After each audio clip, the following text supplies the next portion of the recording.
Hello, my wonderful, beautiful friends. Guys, welcome back to our /EntitledPeople, where people clearly do not give a care in the world about anybody but themselves. Guys, listen, the stories you're about to hear today will leave you shaking your heads, I promise. Just when I think stories can't possibly get any crazier, you guys link me the most entitled stories ever. So sit back, relax, because you know you're about to hear some crazy Karen stories. And do hit that subscribe button for future tales, my friends.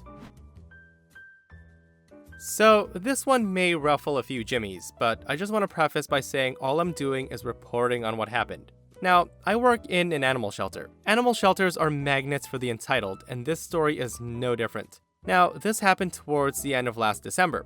Our shelter got what we refer to as a unicorn. That means we got a French bulldog puppy. Now, to a county animal shelter, this is extremely rare, as these dogs usually come from breeders or puppy stores and will go for up to $4,000 a pup.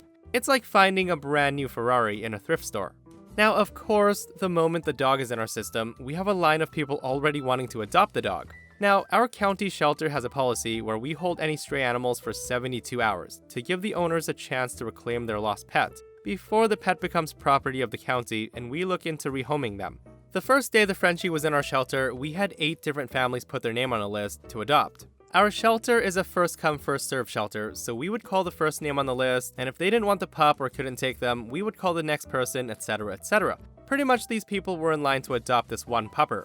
Now, this story happened on the last day of the stray hold period, before the dog was even ours to adopt out. A gay couple comes into our shelter eager to adopt a new puppy for their apartment that they had just moved into. So they come in and I say, "Hey there, how y'all doing?" They replied, "Good, we are looking to adopt." I told them, "Awesome, a dog or a cat?" And they say, "A dog, please." "Okay, what kind of dog are you looking for?" "We would like a small one, please." I then say, "Well, I'll let you know that we don't have any small dogs available, but I'll take y'all through the kennels and we'll see if any of our dogs catch your eye." So I take them through the kennels, and of course, what we have most are pits and bully breeds that are usually not allowed in an apartment. I keep trying to ask them questions and show them dogs, but at this point, they're just ignoring me and talking to each other. Of course, as we walk through the kennels, they see the Frenchie, and that's when they lose it. The couple says, "Oh my god, that's the one we want." I said to them, "Oh, well, this guy has a pretty long wait list on him." I then point to the sign on his kennel saying that he's already had adopters lined up for him. The couple then says, "Oh, but we're here now. We can sign the papers and take them home with us right this instant." I then tell them, "Well, I can put your names on the list in case the other adopters aren't able to take him or don't want him." The couple then scoffs and one rolls their eyes and says, "No, we're not going on a list. We want him now." I tell them, well, even if he didn't have adopters lined up already, he's still on his stray hold period, so we can't actually let a family adopt him. I then get cut off and they say, "Then why is he here? Just let us adopt him. Just tell the people on the waiting list that the original owners came back for him. It's that simple. Nobody has to know." I told them I can't give them to you. He's not ours yet. I then get cut off again and they say, "Did you even hear what we just said?" Now at this point, I figure they're not gonna let me explain anything, so I just flat out say no. They both go quiet, they look at each other, and one smugly smiles and says, "Yeah, he'll be leaving with us by the end of the day." So they both walk out and leave the shelter. I walk back into the office and tell the office staff what happened, as they heard the yelling, even over the dogs barking. We kinda just shrug it off as empty threats from crazy entitled people because it happens all the time. So about an hour later, we get a call from the county's Human Resources office. Apparently the couple calls them and throws a fit. They told them that we're refusing to adopt to them based on their sexuality, and that if they don't get the dog, they're suing for discrimination and contacting the news. Now, realizing that this couple is the most entitled people we've ever come across, and also realizing that they'll stop at nothing to get the dog, the bosses lose their mind and immediately give in to their demands. They tell us to give the couple the dog and not even charge an adoption fee. So shortly after that, the couple walks in with smug grins. They say, "We'll be taking our baby. We told you we'd have the dog by the end of the day." So they walk out with the dog in their arms. Now, here's where the karma kicks in. French bulldogs, while cute, have extreme separation anxiety, among some other not so favorable habits. They're great dogs if you take care of them, and the couple did not take care of the dog. Come Super Bowl weekend, we're hosting a big adoption party for the shelter dogs. It's basically come in and adopt them please, as we have no kennel space. In walks the couple pissed off and ranting and raving how we adopted a monster out to them and they'll sue us. Basically, both of them work, so the dog is left alone all day and makes the most of his time by destroying their apartment. They showed us pictures of poop smeared into the carpet that the landlord is now demanding they replace, furniture ripped to pieces, urine stains in an expensive mattress, etc., etc. They demand we take the dog back and reimburse them for the damage to their property, or they will get their lawyer. We take the dog back and tell them that they're not getting reimbursed for anything. The couple then scoff again and threaten to once again sue us for all we have until the front desk lady pulls out the adoption paperwork. She shows them that they signed the papers and said they are 100% responsible for the dog and that the shelter is no longer responsible for the animal at the time of the adoption. So even if they took us to court, they would have a really bad time.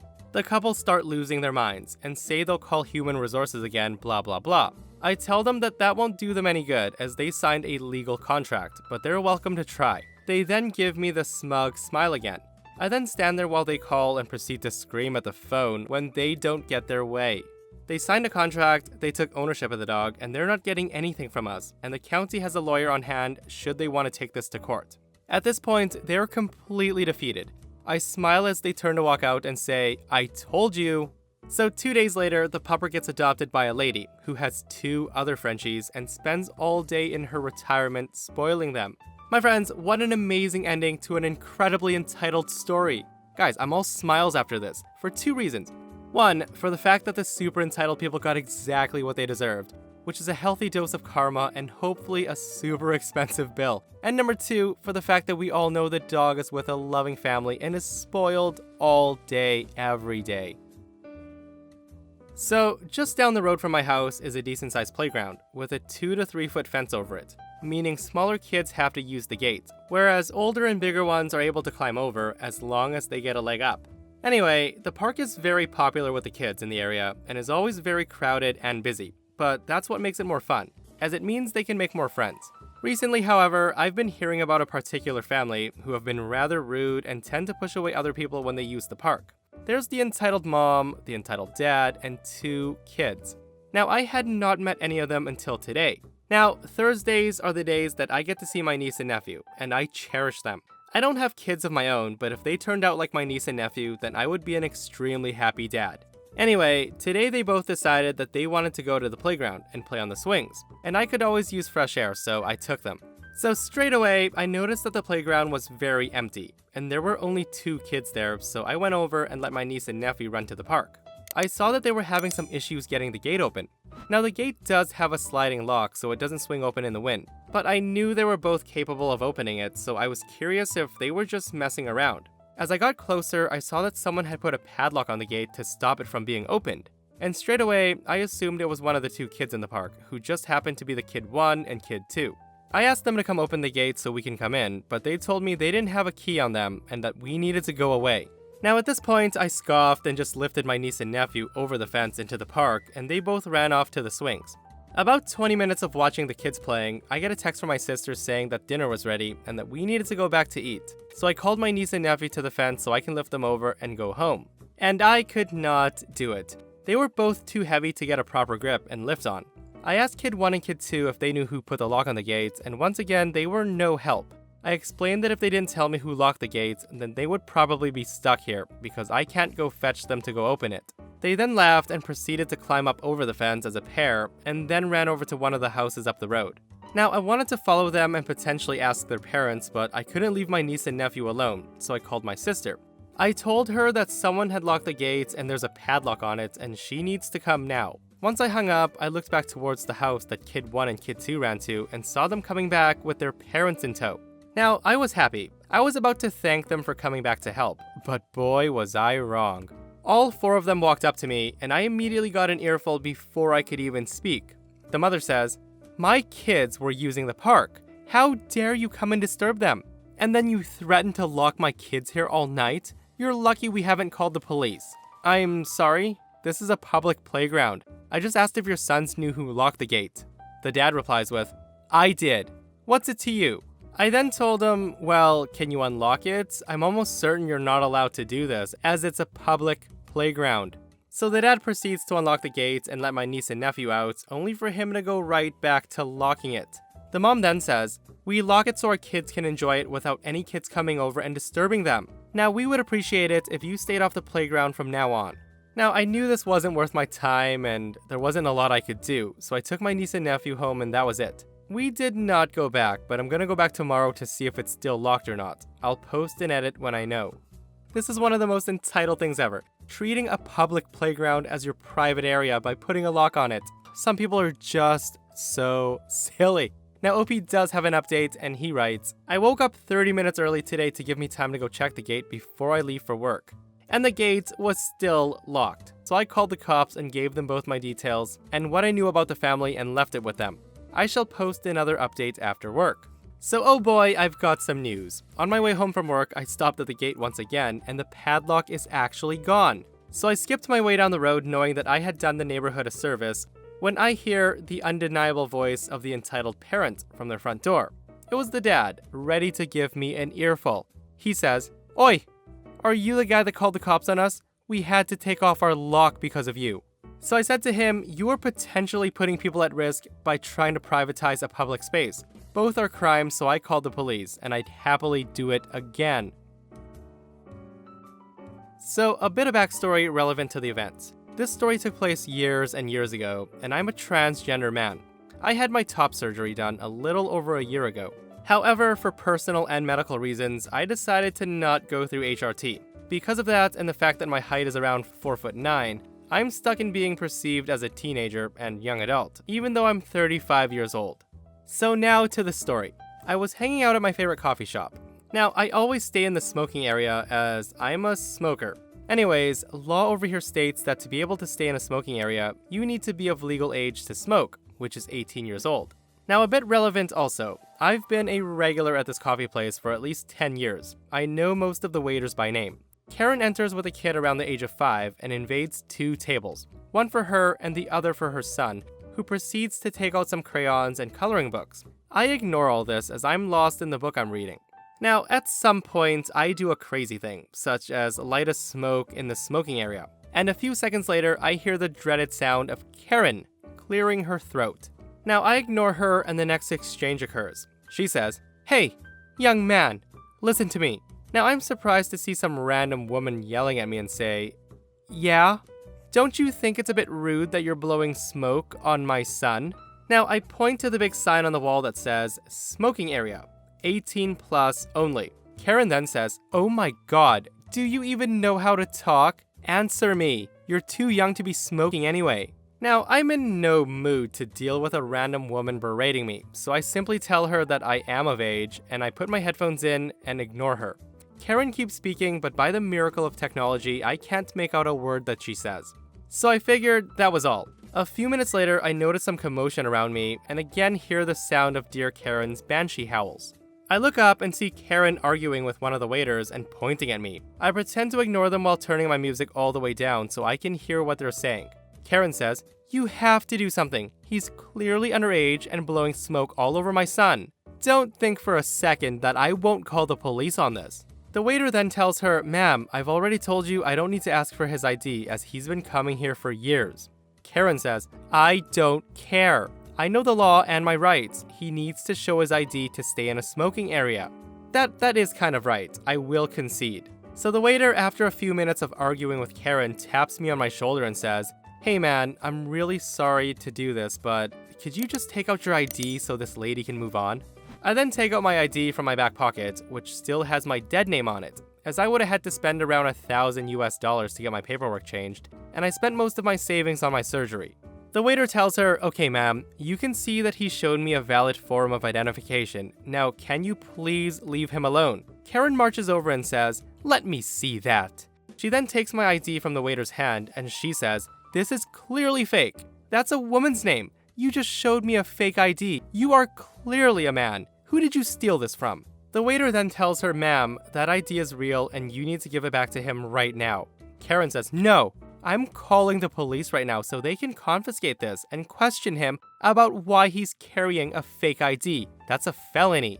She then turns to me and says, "Now you have a lot of explaining to do, young man.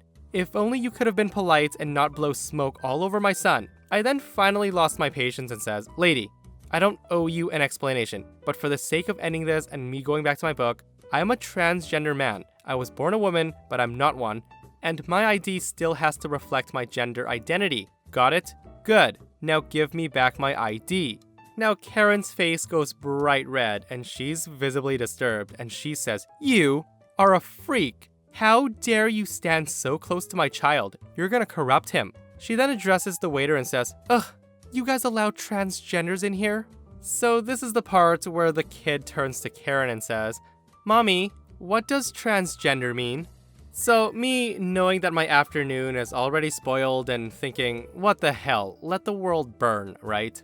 I then turn to the kid and say, "I'm a transgender. That means I was born like a girl." Karen then interrupts me and says, "Don't talk to my kid. Don't even dare spew that crap on him. You are evil, and I don't want you corrupting my son." Now, as you can imagine by then, we had a pretty small crowd watching over, which eventually got the manager's attention. The manager comes out and says, "What's going on here? You're being quite loud, ma'am."